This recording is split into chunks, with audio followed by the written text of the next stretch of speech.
Le plateau d'Holobrac, par sa situation, possède une flore particulière, faisant la transition entre un climat océanique poussé par les vents d'ouest et un climat méditerranéen poussé par les vents du sud. Avec son altitude dépassant les 1000 mètres, la plupart des végétaux prospérant sur ce plateau ont dû s'adapter aux grands froids d'hiver et aux sécheresses d'été.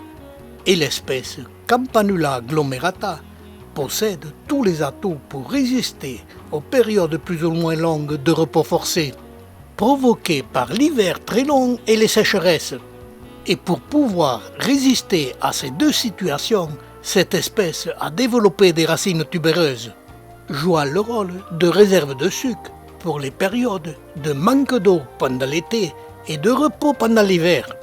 Ce jeune sujet, adulte, car il donne ses premières fleurs, montre l'importance de ces réserves contenues dans ses racines, aussi volumineuses que la partie aérienne. Mais c'est pourtant un jeune sujet, mais elle montre, toute proportion gardée, l'importance de ces réserves, plus volumineuses sur les vieux sujets, lui permettant, dès le mois de juin, de développer un plus grand nombre de tiges florales. Ces tiges florales ont des feuilles triangulaires, plus ou moins dentelées, se développant en quinconce, d'une hauteur ne dépassant pas les 30 cm, dont le sommet est coiffé de superbes fleurs bleues, qui par ses couleurs et ses dimensions ressemblent à s'y méprendre à la gentiane pneumonnante, voir la vidéo 518.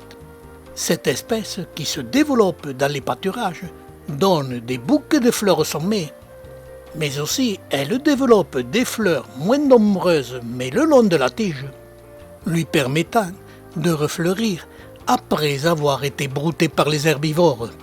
La floraison de cette espèce, aux couleurs variables, d'un bleu plus ou moins prononcé, subit l'influence du temps car elle fleurit du mois de juin jusqu'au mois d'octobre, en donnant une superbe floraison, ne passant pas inaperçue dans les vertes prairies.